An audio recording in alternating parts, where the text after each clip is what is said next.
What's up, YouTube? Justin here. Just wanted to ask you guys to stay tuned for Shekinah Ridge Farms Tool Time Tip of the Day. Okay, guys, let's get to it. The first tool we're going to talk to you about today and teach you a little bit about is your standard tape measure. This is a 25-foot Stanley tape measure. It's got a locking mechanism that you can lock in place as you see like that, or you can release it to retract the rule. It's got a little belt clip on it. It's also got this little wiggly metal end on it that a lot of people get confused on. They want to know, why does that metal end move in and out? How in the world can you get an accurate measurement when that little guy moves in and out? And I'm going to tell you why. At the 1 inch beginning of the rule, the tape measure is actually cut 1/16 of an inch short. If you want to measure the inside area of something, you push that metal end up to that area. The thickness of the metal and the play that's there gives you an accurate 1 inch measurement. Right now I'm measuring this board, and you can see it's fully extended, the metal tip. But if you were to push this on the inside of a wall, it retracts just enough to give you exactly 1 inch. Now, on some of your cheaper tape measures, that won't be very accurate.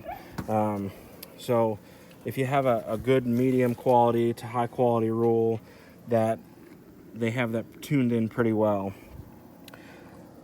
We'll go over the basic little lines, as people call them on here.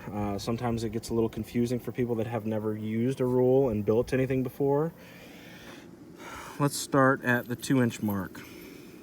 You see all these little lines represent 1/16 inch, 1/8 inch, and this line right here, that's 1/4 inch.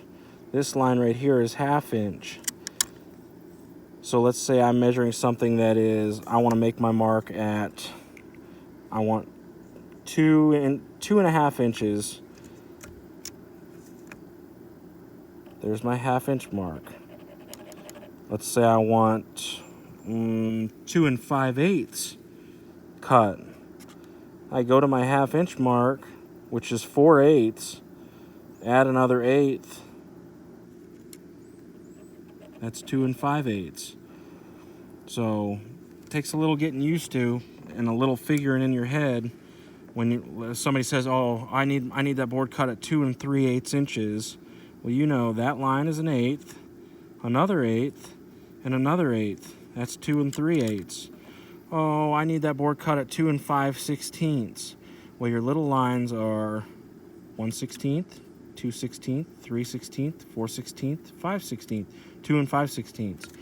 So you'll get the hang of it. It's not that difficult, and just be real careful, because that is real sharp, and when you first start using it, you can get cut very easily.